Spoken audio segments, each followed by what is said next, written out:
ये बात किसी से भी छिपी नहीं है कि आज हम जिस दुनिया में रह रहे हैं वह मैनिपुलेशन करने वाले लोगों से भरी पड़ी है।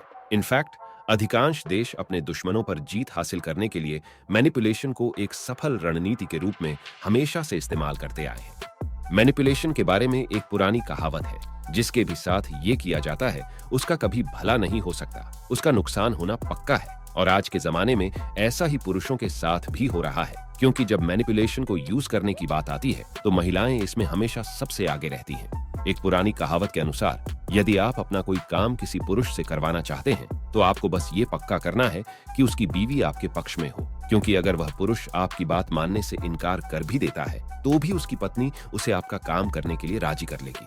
तो इससे कोई फर्क नहीं पड़ता कि आपकी कार या आपका घर कितना अच्छा या कितना बड़ा है। अगर आप महिलाओं को अपने साथ मैनिपुलेशन करने की इजाजत देंगे तो इससे आपका नुकसान होना तय है। हो सकता है ये सब जानकर आपको बहुत अनकंफर्टेबल फील हो, लेकिन आजकल की महिलाएं ऐसा बहुत आसानी से करती हैं। पहले हमारा समाज महिलाओं को कमजोर मानता था, लेकिन अब ये बदल रहा है। आजकल की महिलाएं अच्छे से जानती हैं कि मैनिपुलेशन का यूज करके पुरुषों से अपने ऑर्डर्स कैसे मनवाया जाता है। आप चाहें तो इसके लिए महिलाओं की जितनी आलोचना करना चाहें कर सकते हैं, लेकिन सच तो ये है, ये उनकी ताकत है और वे सिर्फ अपनी ताकत का इस्तेमाल कर रही हैं। महिलाएं ये बात अच्छे से जानती हैं कि पुरुषों को शारीरिक ताकत के मामले में हराना संभव नहीं है। इमोशनल मैनिपुलेशन ही किसी पुरुष से जीतने का एकमात्र तरीका है, और इसमें तो महिलाएं एकदम माहिर हैं। तो आइए इसी के साथ हम सब उन 8 सबसे बड़ी मैनिपुलेशन टैक्टिक्स पर नजर डालें जिनका यूज महिलाएं पुरुषों को कंट्रोल करने के लिए करती हैं। Number 1, over praising. क्या आपने कभी ये नोटिस किया है कि कभी कभी आपकी गर्लफ्रेंड या वाइफ आपके लगभग हर काम के लिए अचानक से आपकी बहुत ज्यादा तारीफें करने लगती है? उस समय आपने खुद को दुनिया का सबसे महान व्यक्ति जरूर समझा होगा। वैसे तो तारीफ करने में कोई बुराई नहीं है। इनफैक्ट ये किसी भी इंसान को अप्रिशिएट करने के सबसे अच्छे तरीकों में से एक है। हर किसी को अपनी तारीफ सुनना बहुत पसंद आता है, लेकिन जब कोई इंसान किसी की हद से ज्यादा तारीफ करने लगे तो ये तारीफ नहीं बल्कि बटरिंग यानी चापलूसी कहलाता है। आमतौर पर महिलाएं पुरुषों की अत्यधिक तारीफ इसलिए करती हैं ताकि वे अपने फायदे के लिए पुरुषों के इमोशनल साइड का फायदा उठा सकें, क्योंकि वे ये बात अच्छे से जानती हैं कि ये तरीका बहुत अच्छे से काम करता है। तो अगली बार जब भी आपकी वाइफ अचानक आपकी बहुत तारीफ करने लगे तो सतर्क हो जाएं, क्योंकि वह निश्चित तौर पर आपसे कुछ ऐसी डिमांड करने वाली है जिसे ठुकराते टाइम आपको खुद बहुत बुरा फील होने लगेगा। Number 2, crying. अगर हमारा कोई बहुत खास व्यक्ति हमारी वजह से रोता है तो हमें बुरा लगता है, खासकर अगर वह व्यक्ति एक सुंदर महिला हो। उस टाइम उनका दुखी और बेबस चेहरा देखकर आपका दिल पिघल जाता है। मैनिपुलेशन करने वाली महिलाएं इससे अच्छी तरह वाकिफ होती हैं, और यदि आप उनको ऐसा करने का मौका देते हैं तो वे बिना किसी हिचकिचाहट के आपके खिलाफ इसका इस्तेमाल करेंगी।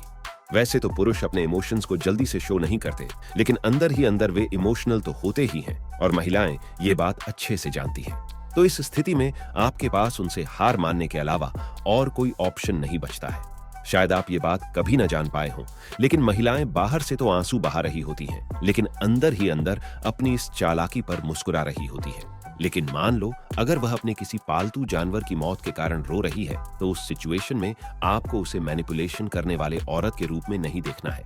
इसके बजाय आपको पहले सिचुएशन को अच्छे से समझना है और भावनाओं के आधार पर नहीं बल्कि तथ्यों के आधार पर डिसीजन लेना है।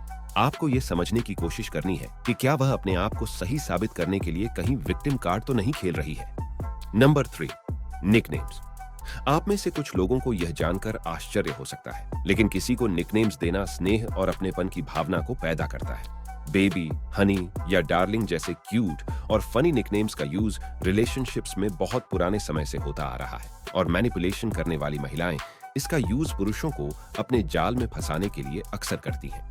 महिलाओं ने इस चीज में महारत हासिल कर रखी होती है कि पुरुषों को उनके निकनेम्स के साथ किस तरह प्यारी सी आवाज में बात करनी है, और यकीन माने जब वे पुरुषों से ऐसे बात करती हैं तो पुरुष किसी नौकर की तरह उनकी हर बात मानते चले जाते हैं। जब वे एक अपीलिंग टोन में पुरुषों को ऐसे निकनेम से बुलाती हैं तो पुरुषों के लिए उनकी डिमांड्स को रिजेक्ट करना बड़ा मुश्किल हो जाता है। नंबर 4, कंपैरिजन करना।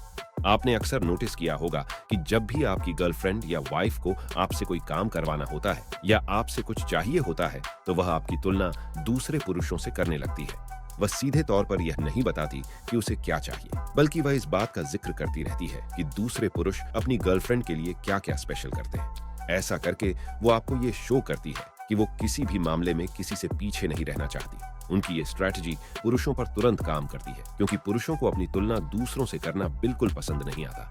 जब महिलाएं बार बार अपने आदमी के साथ ऐसा करती हैं, तो ऑब्वियसली वह आदमी भी खुद को दूसरों से कमतर समझने लगता है, क्योंकि उसके दिमाग में ये बात आने लगती है कि शायद वो अपनी औरत को उसके जरूरत की चीजें दिलाने के काबिल नहीं है, और इसके परिणाम स्वरूप फिर वो उसकी हर डिमांड को बिना सोचे समझे मानने लगता है। Number 5, touching. हमें टचिंग यानी छूने की पावर को कभी कम नहीं आंकना चाहिए। बहुत सारी इंफॉर्मेशन केवल छूने मात्र से दूसरे व्यक्ति तक पहुंचाई जा सकती है। वैसे तो जब कोई पुरुष किसी महिला को छूता है तो वह बस उसे यह बताने की कोशिश कर रहा होता है कि उसके मन में क्या है। लेकिन यदि कोई पुरुष किसी महिला को अच्छे इरादों से भी छूता है और अगर ये बात उस महिला को पसंद नहीं आती, तो जरा सोचिए फिर उस आदमी के साथ क्या होता होगा। जी हाँ, आप सही सोच रहे हैं, सीधे जेल। वहीं दूसरी ओर जब कोई महिला किसी पुरुष को टच करती है तो उसके साथ कुछ नहीं होता, बल्कि उसको बहुत अप्रिशिएट किया जाता है, चाहे भले ही ये काम पब्लिक प्लेस में ही क्यों न किया गया हो। इसीलिए एक चालाक महिला पुरुषों को अपने वश में करने के लिए टचिंग को एक हथियार के रूप में यूज करना अच्छे से जानती है।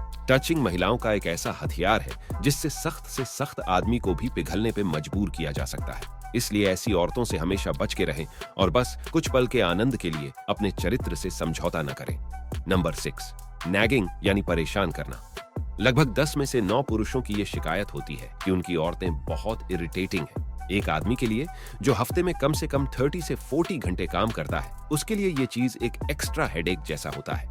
इसलिए पीछा छुड़ाने के लिए अंत में उसकी डिमांड्स के लिए अग्री होने के अलावा आदमी के पास और कोई ऑप्शन नहीं बचता। एक औरत किसी भी पुरुष को परेशान कर करके उसका जीवन नरक बना सकती है, फिर चाहे वह लगातार कॉल या मैसेज करके करे या मूड खराब होने के बहाने से करे।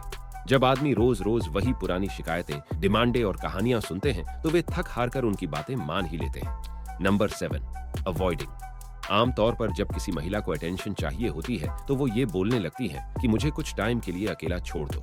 आपने भी नोटिस किया होगा कि कभी कभी आपकी गर्लफ्रेंड या वाइफ अचानक से आपको अवॉइड करने लगती है। इससे आपको ऐसा महसूस होने लगता होगा जैसे आप दोनों के बीच दूरियां बढ़ रही हैं, और इसके लिए आप खुद को ही दोषी ठहराने लगते होंगे, क्योंकि आपको ये फील होने लगता होगा कि शायद उन दूरियों को कम करने के लिए आपको जितना एफर्ट लगाना चाहिए था, शायद उतना आपने नहीं लगाया, और शायद आप उसको खोने वाले हैं। और यही तो वह गिल्ट है जिसे वो आपको फील करवाना चाहती है। जब एक आदमी को ये लगने लगता है कि जिस औरत से वो बहुत प्यार करता है उसे खोने वाला है, तो वो उसकी हर बात मानने पर मजबूर हो ही जाता है। इसलिए ऐसी औरतों से खास सावधानी बरतें, क्योंकि इस तरह से मैनिपुलेशन का खेल खेलने वाली औरतें दुनिया की सबसे खराब औरतें होती हैं। Number 8, seduction. आज की दुनिया में लगभग हर महिला पुरुषों को सेड्यूस करने में माहिर है, और इनके पास वो हर हथियार है जिसका यूज करके ये किसी भी पुरुष से अपनी इच्छा के अनुसार काम करवा सकती है। इन हथियारों में से सबसे बड़ा हथियार इनका खूबसूरत शरीर है। ये किसी भी पुरुष को अपने शरीर का केवल कुछ हिस्सा दिखाकर भी बहकने पर मजबूर कर सकती है। महिलाएं इसमें हमेशा सफल हो जाती हैं, क्योंकि वे जानती हैं कि पुरुषों में औरत के शरीर की भूख जल्दी से शांत नहीं होती, और यही कारण है कि पुरुष तब तक औरत के लिए सब कुछ करता है जब तक उसे लगता है कि उसकी ये इच्छाएं पूरी हो जाएंगी। महिलाएं ये सब अच्छे से जानती हैं और जब चाहे अपने फायदे के लिए इसका इस्तेमाल कर लेती हैं।